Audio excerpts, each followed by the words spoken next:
Hello guys, welcome to my channel. Press the subscribe button like this, and then you have to tap the bell icon adjacent to the subscribe button like this, and then you will get the notifications from my channel. Hello guys and welcome to my channel. In this video I'd be explaining you cupola furnace, its various parts, its various zones, as well as the complete working, how cupola furnace works. Everything I'll explain in this video. So I'll try to keep the video short and explain you everything in this video. So let's start. So on the screen you can see a 2D cross section of a cupola furnace. So it is having mainly 6 zones, namely combustion zone, melting zone, well, preheating zone, stack zone, and reducing zone. So cupola furnace, it is made especially from stainless steel shell, and it is having refractory lining all around. So this is like a cylinder, so cylindrical shell is there. So this hatched portion, this entire hatched region, it is the refractory lining. So this prevents heat loss from within the furnace to the surroundings, as well as it gives a rigidity support to the shell. So internal we have the steel shell, and this is we have in between, internal and external, we have the steel shell, and in between we fill it with refractory lining. So refractory, it's kind of a ceramic and brick material that is filled in between in order to give rigidity as well as to provide thermal insulation, so that no heat loss is happening from inside to outside. Okay, this is the charging door. So from here at the top we use like big conveyor belts directly, and we put the raw materials on the conveyor belt, and this door, it is opened when the furnace is started. So this is the charging door. From the top we put all the raw materials. So basically the raw material is coke, flux, and metal. So coke, flux, and metal. So metal here is the pig iron. So pig iron, it is obtained from blast furnace. So how blast furnace works and what is its application, everything I had explained in the last video. So you can watch that video as well, explanation of blast furnace. So we had the end product as pig iron from blast furnace. So we bring that pig iron in form of ingots. So that is the metal component here. Then we add flux and coke. So flux is nothing but limestone.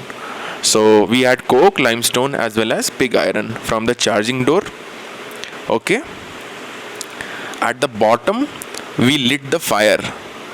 At the bottom initially we put some amount of coke.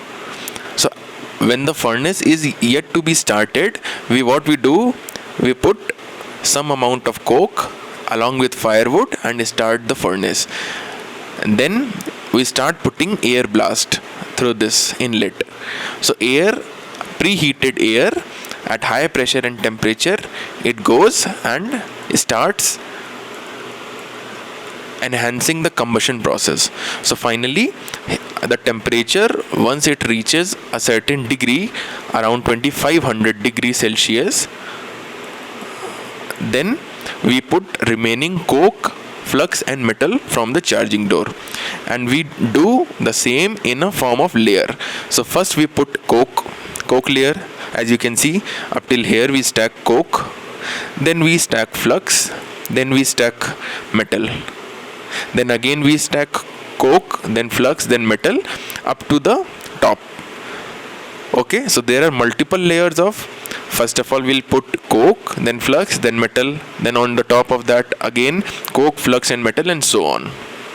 Alright, so there are different layers. Basically coke, this will help in combustion, and the flux, limestone, once it melts, so it will form a covering over the metal. So this will prevent the oxidation of metal due to formation of different oxides, as well as this will help in enhancing the exothermic reaction. And and the basic afterwards, the end product of cupola furnace is cast iron. So remember, end product, it's cast iron, and the density of cast iron. So once everything gets melted due to the energy, due to the heat energy and the exothermic reactions, cast iron, it will settle at the bottom because of its density. It will be the heaviest. So finally, after the furnace has already, it has like finished its task, so cast iron will form and it will settle at the bottom. Then we have multiple layers of impurities, as well as the gases, they will escape. The gases, they will escape and they will get trapped on the top, and that can be filtered later. But the main component, end product, what we are concerned with is the cast iron that will get settled at the bottom. And here you can see this is a tapping hole. This is a tapping hole. So from here, and this is like a tapered funnel kind of a thing, that we call it as like tapping hole and fetting hole. So the melted cast iron, it will flow due to gravity.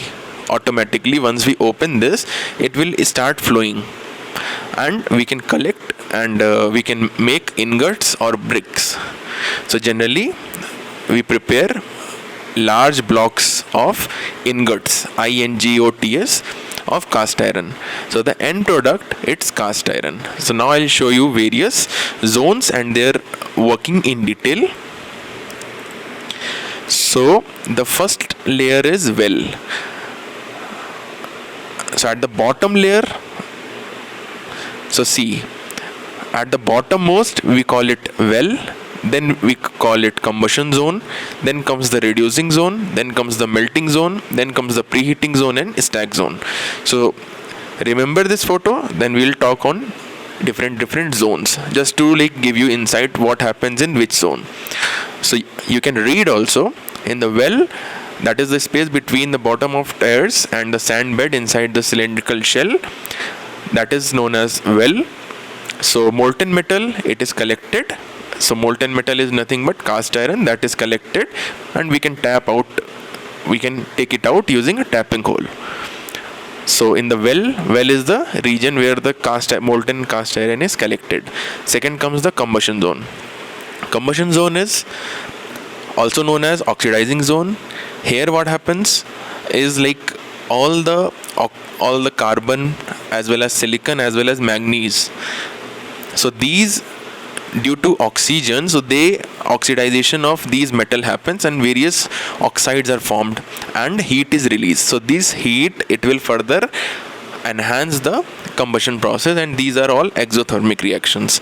So this is the combustion zone. So I'll show you again. So this was the well region, just at the bottom. The first region already discussed. Then comes the combustion zone. Okay, combustion zone, all the oxides are formed and exothermic reaction happens, heat is released. Then comes reducing zone. In reducing zone, that is also known as protective zone. So again, the CO2 that was formed in the previous zone, combustion zone, it again get reduces due to carbon present in the coke, and we get carbon monoxide. Okay, so this is the reaction that is happening in the reducing zone. Then we have other layer, that is the melting zone. So just above the reducing zone we have melting zone. The lower layer of the metal charge above the lower layer of coke bed is termed as melting zone, and the metal starts melting in this zone and trickles down through coke bed and gets collected in the well. So sufficient carbon content is picked up by the molten metal in this zone, and it is represented by this reaction. Okay, what it means physically, let me show you. So we are talking of melting zone. So as you can see, we initially had stacked like coke, flux and metal. So the bottommost stack, of this coke, flux and metal, so metal will be at the top. So initially it was like coke, then flux, then metal. So metal, once the heat reaches from the bottom through flux, through coke, and finally to metal, so that metal, the bottommost part of the metal, then that will pick up the heat and starts trickling down. So whatever like the melting happens is, it's like really in this zone. So this gets consumed rapidly, and the stack, so this stack, it keeps moving automatically due to gravity from top to bottom. So you visualize, like initially we had like multiple layers, multiple stacks of coke, then flux, then metal, coke, then flux, then metal, and so on up to top of the cupola furnace, just beneath the charging door. So once metal starts melting, so the first layer of the metal just at the bottom, once it gets consumed, so this coke, flux and metal that was at the bottommost part, this will get consumed. So the next above this, so this will replace this layer and it will move down. So overall, over a period of time, the entire layers, they will get consumed, and the actual melting happens in this melting zone.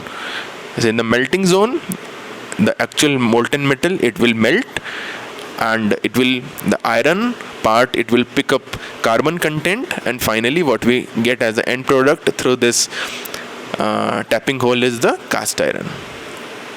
Okay, then we have the preheating zone. So preheating zone is above the melting zone. So it starts from the upper end of the melting zone and continues up to the bottom level of the charging door, just like I had explained. So up to the charging door only we stack. So the layer just above the melting zone till the bottom level of the charging zone is known as preheating zone. It contains multiple layers of coke bed, flux and metal charge. I already explained like 1, 2, 3. So coke, then flux, then metal, coke, then flux and then metal. So on. Okay. The main objective is to preheat the charge. So initially when we put all the raw materials from the top of the charging door, so they were at room material. So what we want is like they should, all these 3 layers, they should preheat to about 1090 degrees Celsius before they enter into the melting zone. So that is the preheating zone. So due to the upward movement of hot gases,